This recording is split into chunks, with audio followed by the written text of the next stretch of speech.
Welcome to New Wave Global. You are watching Unraveled with Marvi Sirmed. And we are here finally after so many days. We promise to be more regular. So let's start with congratulating everyone who is observing Ramzan, who is fasting or not fasting, but observing Ramzan in their own way in South Asia and throughout the world. Ramzan Mubarak. Pakistan observed first day of Ramzan on Thursday, February 29, February 19. The crescent moon for the holy month was cited by Central Rohit Hilal Committee, the advisory committee in Pakistan, for citing moons, basically Ramzan moon, Eid moons, and they announced that Ramzan is going to be on the 19th, Thursday. So first, when we are speaking, first Rosa, the first fast, has already been observed. Has People have already finished their first Rosa. So, and India and Bangladesh and Nepal, they also confirmed sighting of moon yesterday and at the start of Ramzan from Thursday. Saudi Arabia, UAE, Qatar, Kuwait, and other Arab states have already welcomed Ramzan on Wednesday, February 18. And in USA, where I'm speaking from, we observed our first Rosa on Thursday as well. So, moving on, the first the story that we are covering is from USA. President Donald Trump, in his remarks at an international peace event, the Peace Board inaugural meeting, claimed once again that he warned India and Pakistan of imposing 200% tariff to deter the two countries from going to war. Well, this is a statement widely questioned by observers and also denied by Indian officials, although Prime Minister Modi has been very strangely silent on this. He hasn't responded to President Donald Trump even once, even after President Trump has spoken about this and made these claims for almost 70 times, even more, since the 4-day conflict. Actually, conflict is the wrong word because it was India who attacked Pakistan in May 2025. So since then, President Trump has been at it. And his fresh claims were quite actually shocking for even Pakistanis, I think, because he made the claim that 11 fighter jets were downed.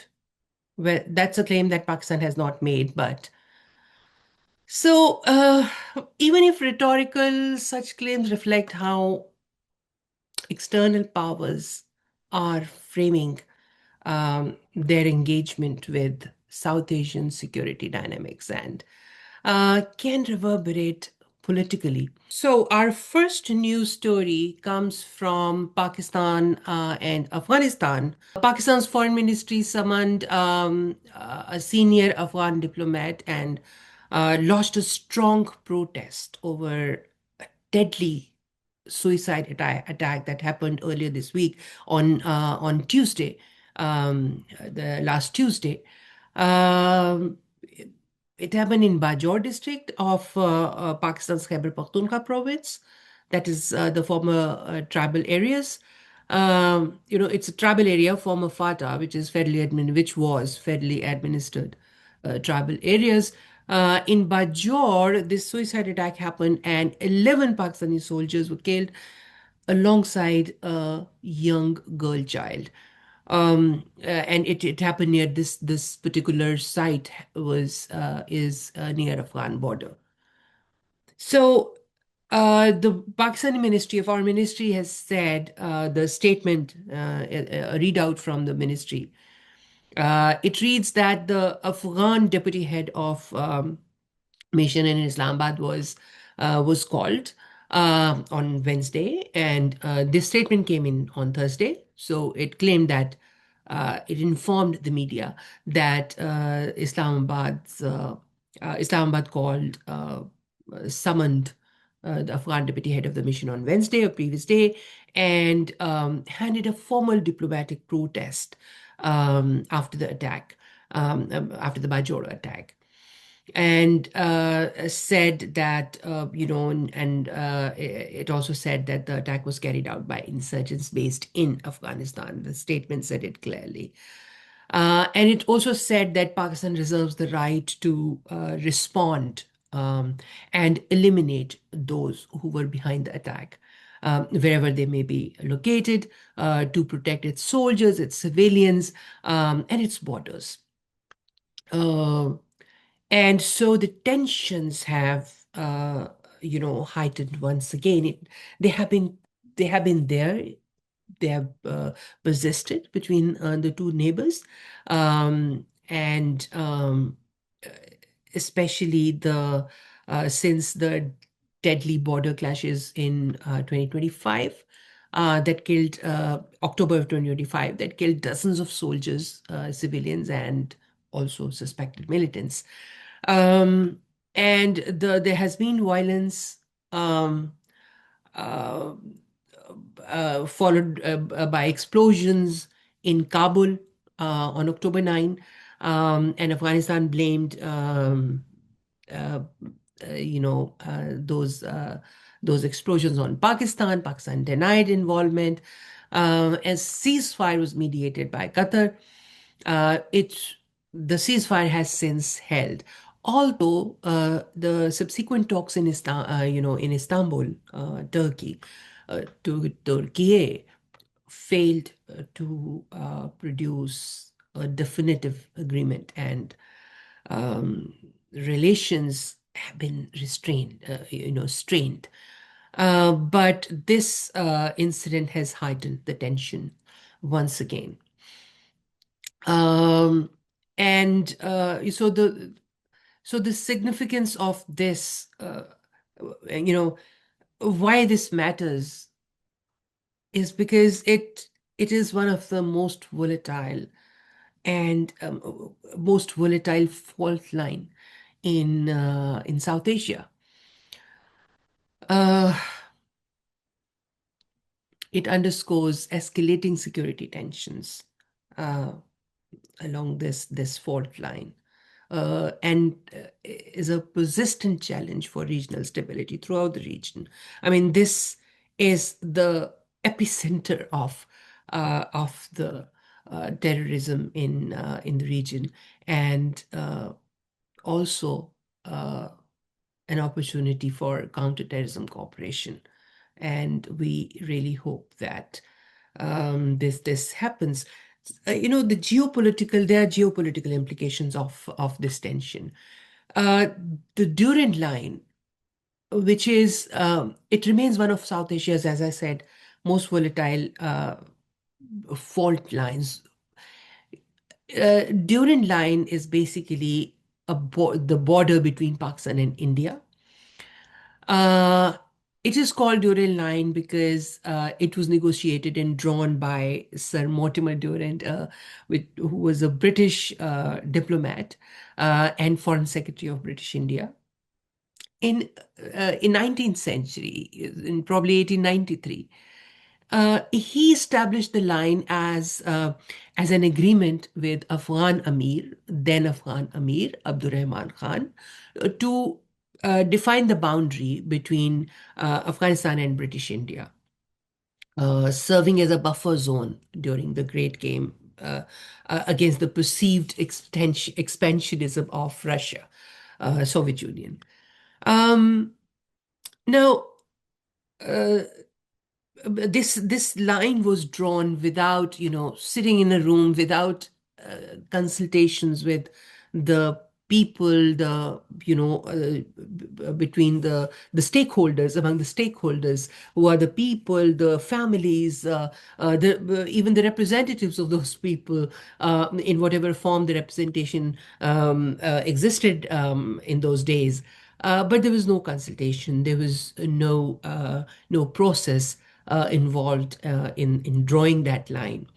And because of this reason, families were divided. The line actually divided households, not just villages. It literally divided households. And with the wink of an eye, uh, the, just people were divided.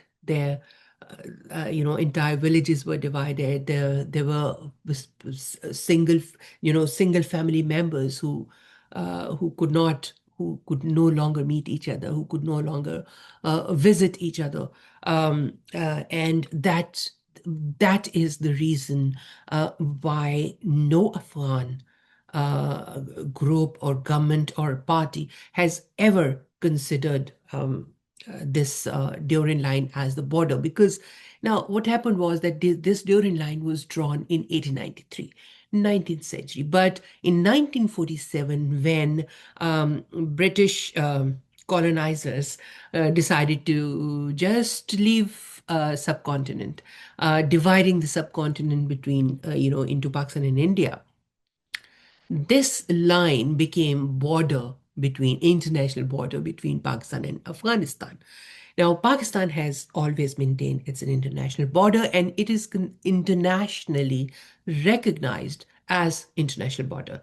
And also, Afghanistan, in a way, recognized it when it recognized Pakistan a year after the partition. It recognized Pakistan in 1948, did not recognize immediately after Pakistan came into being. So it remained the only country actually in the world that did not recognize Pakistan then and there. And since it recognized Pakistan in 1948, it implied that it has also recognized this Durand Line as international border. But it appears that Afghanistan recognized Pakistan with the caveat that this line remains a Durand Line, a colonial legacy, not an international border. And Pashtun from tribal areas in Pakistan as well, because this line essentially divided Pashtun families. And this has been a volatile issue and a very, very delicate issue in Pakistan as well. So there have been different mechanisms to provide relief to those divided families. There have been cards issued to the families that were divided because of the Durand Line, and those cards allowed these families to visit each other across the line. So anyway, I will not go into detail. We can do a detailed episode on how what have been the arrangements throughout these years, these decades after 1947, between Pakistan and Afghanistan, to provide relief to help those families uh, reunite and meet each other, and how the conflict between Pakistan and Afghanistan, conflict in Afghanistan has impacted these arrangements and impacted these families on both sides of the border of Durand Line. But anyway, so just I just wanted to give you the context of this. Roughly, this entire Durand Line is roughly around 600 miles, 1,600 miles, 2,500 kilometers. And this controversy still remains. Pakistani military establishment thought, I mean, we assume that they thought that Taliban, being their proteges, the Taliban have been supported by Pakistan's military for a long time. So being the being the friend of Pakistan's military, Taliban would extend the courtesy of recognizing Durand Line as the border and respect it. But it appears that even Taliban, uh, who are beholden to Pakistan's support and during the most, during the worst times of their existence, even they are not ready to recognize it as international border. But that's aside. Uh, this entire significance and this entire context, uh, this will provide you a context of tensions between between Islamabad and Taliban-led authorities in Afghanistan. They so the retaliatory military operation by Pakistan would actually, in my view, would actually strengthen the Taliban's view or Afghanistan's point of view about Durand Line not being international border. If you consider it international border, respect it as international border. This is exactly what we were telling India, that attacked Pakistan, violated Pakistan's borders in May 2025, called it some kind of operation, but I call it an attack. And that's exactly what happened on the pretext of acting against terrorism. They violated Pakistan's border.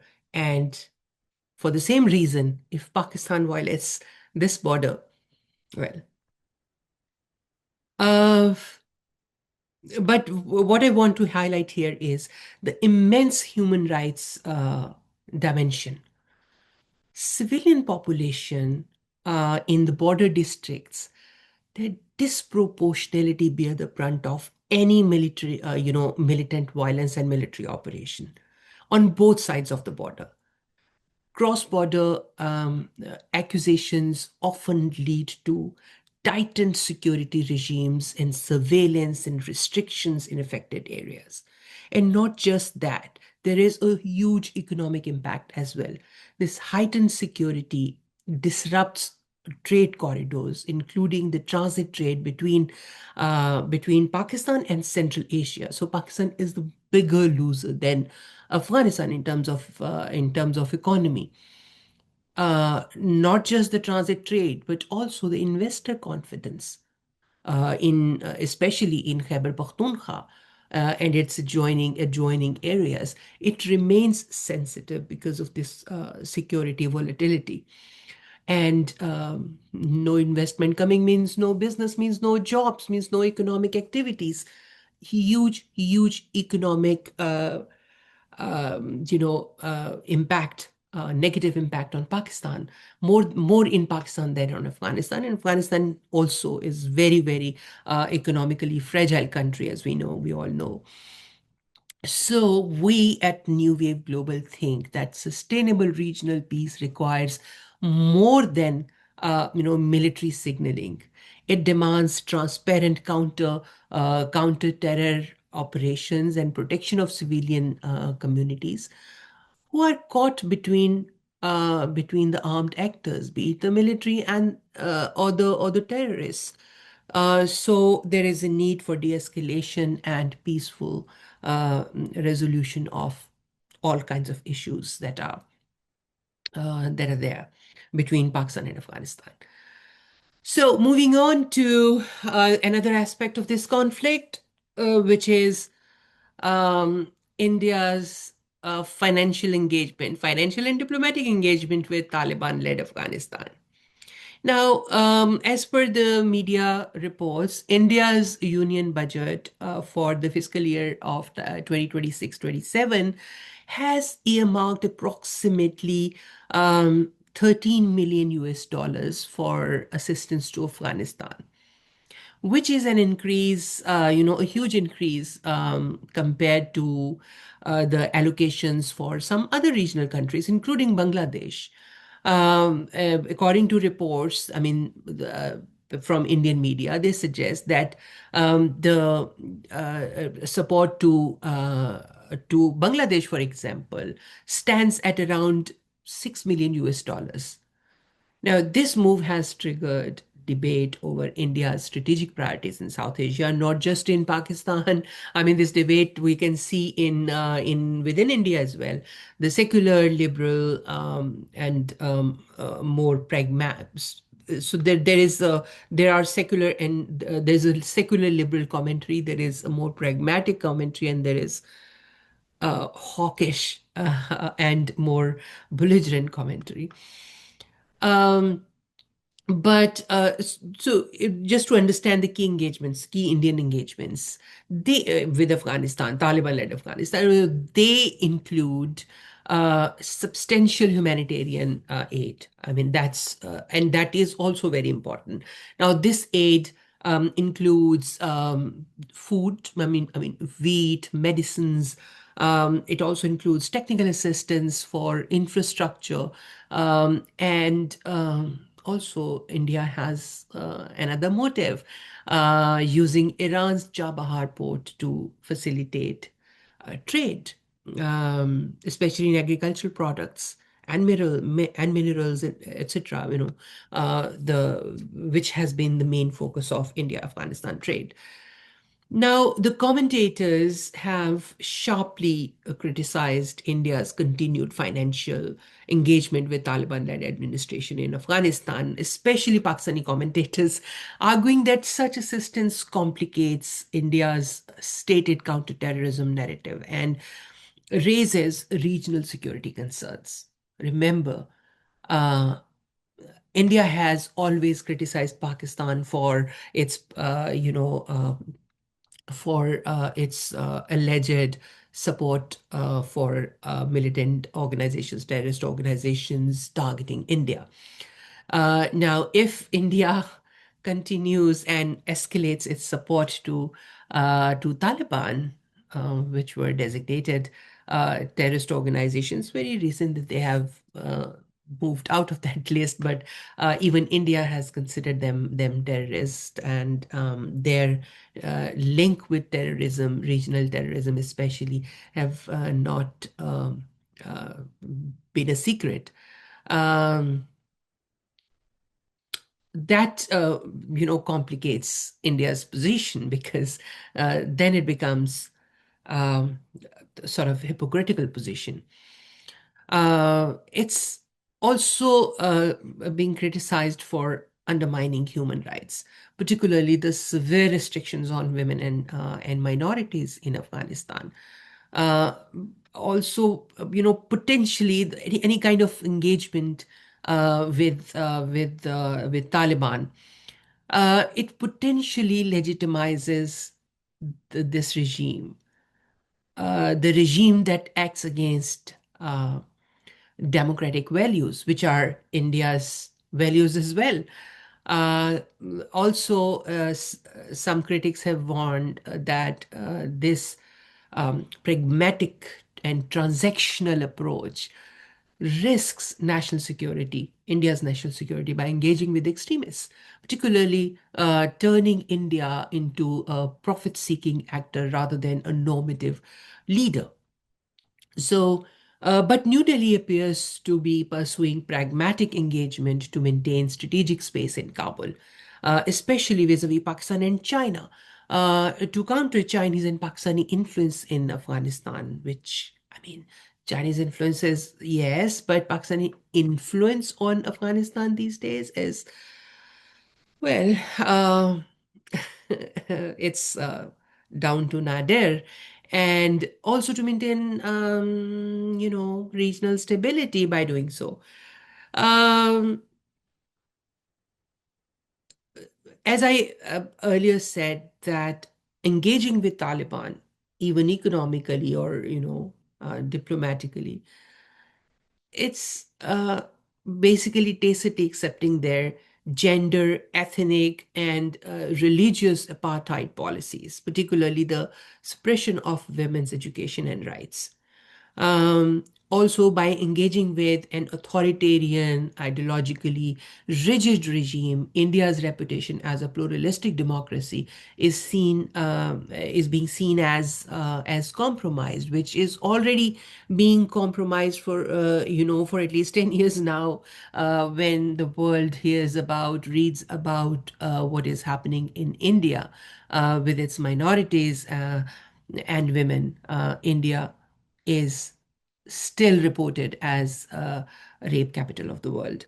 and also anti-Muslim and anti-Christian, anti-Dalit violence is increasing in India by leaps and bounds. So these dynamics further complicate this image about India's democratic credentials. There are also significant concerns that engagement with Taliban could fail to prevent or even would encourage the spread of extremism that threatens the entire region, especially Indian interests also. There's another argument is that aid and economic support should not be extended while the Taliban denies basic rights to its populations, suggesting that, such engagement might not truly serve the Afghan people. In the name of the people, you are sending those foods and medicine and everything that it might not even truly serve Afghan people. If there is no democracy, there's no transparency, there is no accountability, none of the essential elements of democracy. This relationship, this growing relationship, also creates complex dynamics with neighbors like Pakistan and China. That this might not this approach might not fully secure India's strategic goals in the region by escalating tensions between the neighbor, which India has already escalated um, to an unimaginable extent in 2025 by attacking Pakistan. So, uh, but conversely, there are proponents of this policy, and they argue that it is a necessary pragmatic approach aimed at maintaining humanitarian aid. There should be someone at least who should take care of Afghan people, and also protecting previous investments which India has especially made in Afghanistan in terms of infrastructure, in terms of goodwill, etc., and preventing the total isolation of Afghanistan, which has been Pakistan's argument during the war on terror, that they should not completely isolate Taliban. Now, India, the proponent of India's strong relations with Taliban-led Afghanistan, are also giving the same argument.